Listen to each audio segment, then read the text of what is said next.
Assalamualaikum warahmatullahi wabarakatuh. Perkenalkan, nama saya Intan Wahyu Rahmadani. Saya dari kelas C, Program Studi Keperawatan Universitas Aisyah Yogyakarta. Nah, pada saat ini saya akan membahas tentang materi pemeriksaan tanda-tanda vital pada mata kuliah Kebutuhan Dasar Manusia.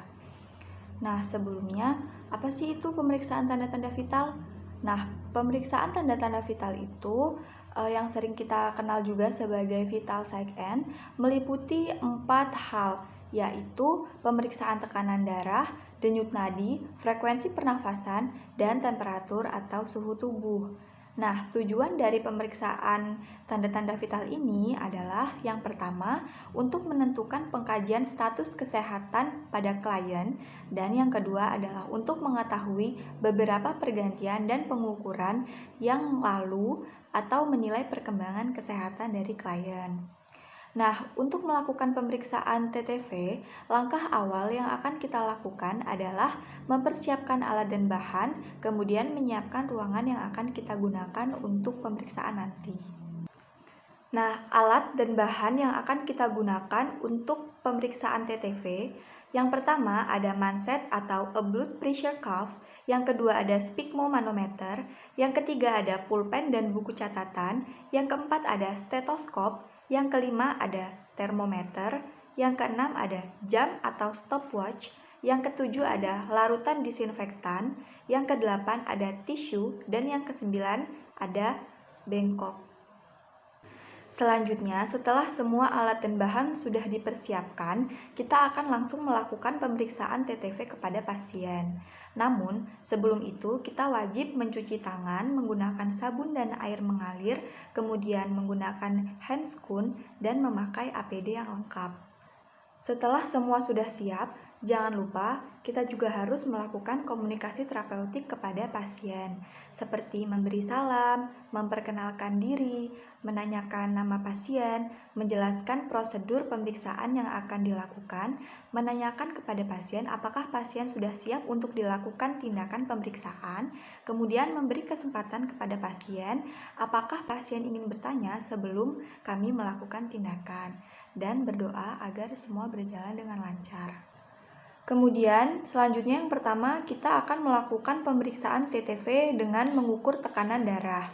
Tekanan darah merupakan kekuatan yang dihasilkan dinding arteri dengan memompa darah dari jantung. Pemeriksaan tekanan darah adalah indikator yang penting dalam menilai fungsi kardiovaskuler. Pada pengukuran tekanan darah, kita menggunakan alat yang bernama sphygmomanometer dan stetoskop. Ini adalah gambar dari stetoskop. Nah, untuk sphygmomanometer ini memiliki berbagai macam bentuk, yaitu sphygmomanometer merkuri atau air raksa, kemudian aneroid, dan elektrolit. Tingginya angka pengukuran tekanan darah dapat dipengaruhi oleh beberapa faktor, misalnya aktivitas fisik, keadaan emosi, nyeri, suhu sekitar, penggunaan obat-obatan, diet, dan yang lainnya.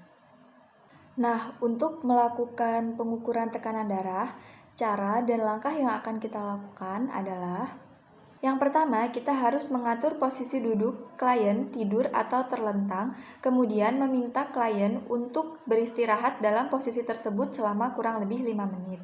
Yang kedua, mengatur lengan klien agar sejajar dengan jantung dan telapak tangannya menghadap ke atas. Kemudian yang ketiga, mengukur manset untuk lengan sekali lagi agar panjang dan lebarnya sesuai. Yang keempat, memasang manset kurang lebih 2,5 cm di atas arteria brachialis atau popliteal yang teraba. Yang kelima, pasangkan manset pada lengan dengan tepat. Yang keenam, tempatkan manometer di dekat kita.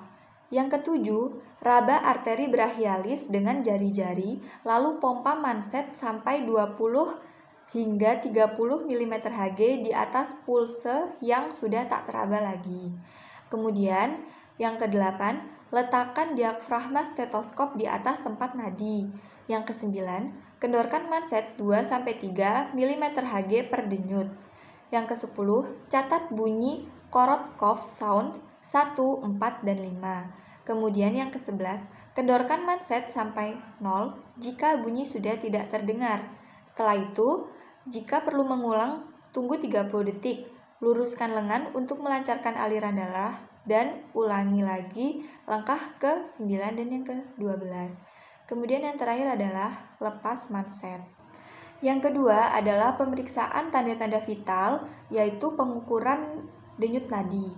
Dengan menghitung frekuensi denyut nadi, dapat diketahui frekuensi denyut jantung dalam 1 menit. Lokasi pemeriksaan denyut nadi dapat dilakukan di beberapa lokasi.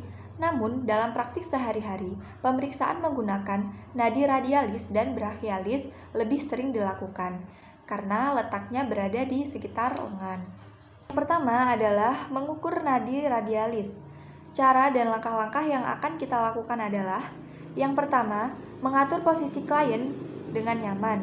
Kemudian lengan lurus, keadaan istirahat dan telapak tangan menghadap ke atas. Letakkan tangan di atas dada atau perut jika sekaligus akan menilai pernafasan. Kemudian yang kedua, meletakkan 3 jari, telunjuk, jari tengah, dan jari manis secara datar di atas kulit klien pada arteri radialis. Kemudian, memberi tekanan ringan pada arteri ke arah radius dan juga tekanan. Kemudian, letakkan jari serta hitung denyut nadi selama 1 menit, kemudian dikalikan 4. Setelah itu, bila ditemukan denyutan terkuat, tekan denyutan sampai tak berdenyut, kemudian lepaskan sampai denyutan terasa lagi. Dan raba pulse dan catat kecepatan serta kualitas atau keteraturan dan kekuatan denyutan. Yang terakhir, gunakan tangan lainnya untuk memegang jam dan nilailah denyutannya. Kemudian yang kedua adalah mengukur nadi brachialis. Caranya hampir sama dengan mengukur nadi yang sebelumnya. Step-stepnya juga hampir sama, yaitu yang pertama, mengatur posisi klien, lurus, dan keadaan istirahat dengan bagian dalam menghadap ke atas. Kemudian letakkan ujung-ujung jari tengah yang mendatar pada kulit bagian depan atau di atas siku di antara otot bisep dan trisep. Kemudian memberi tekanan ringan pada arteri ke arah radius dan juga tekanan.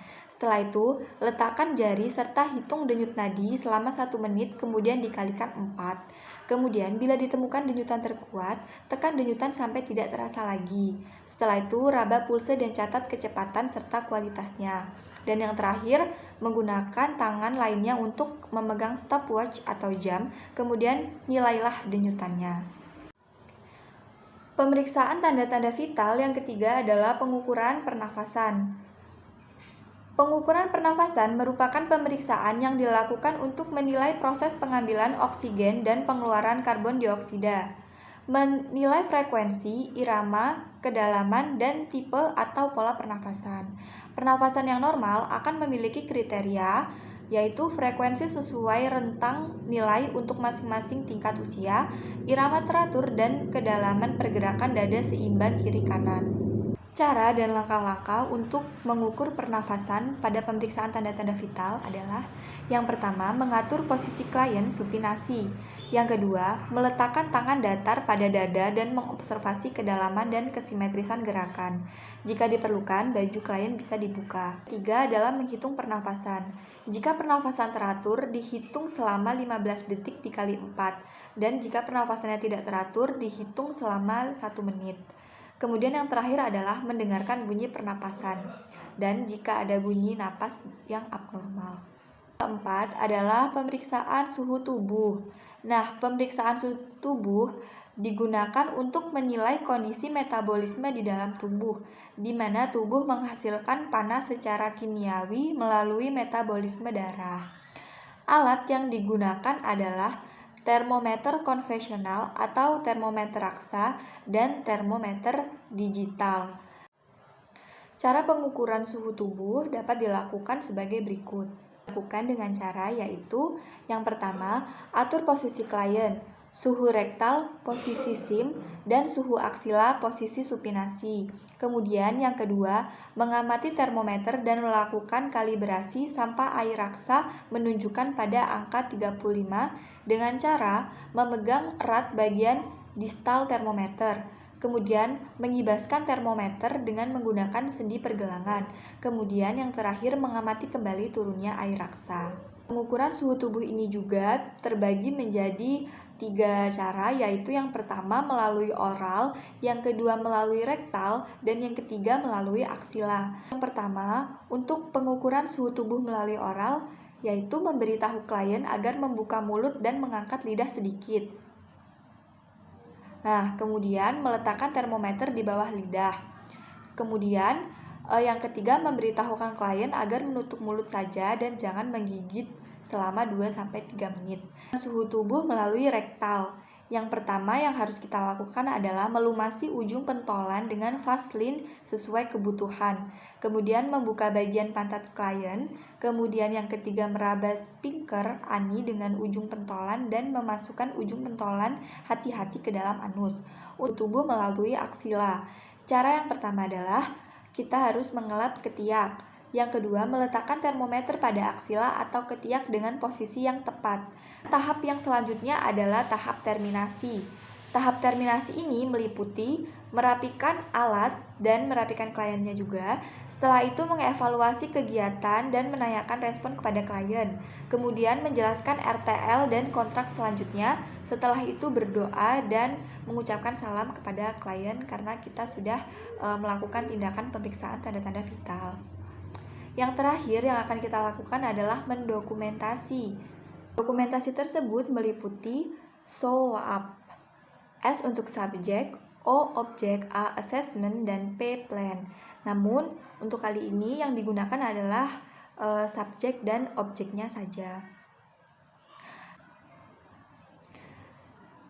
Nah, saya sudah selesai menjelaskan tentang cara-cara, kemudian alat-alat yang digunakan, dan sebagainya yang berhubungan dengan pemeriksaan tanda-tanda vital. Sekian dari saya, mohon maaf apabila ada kesalahan.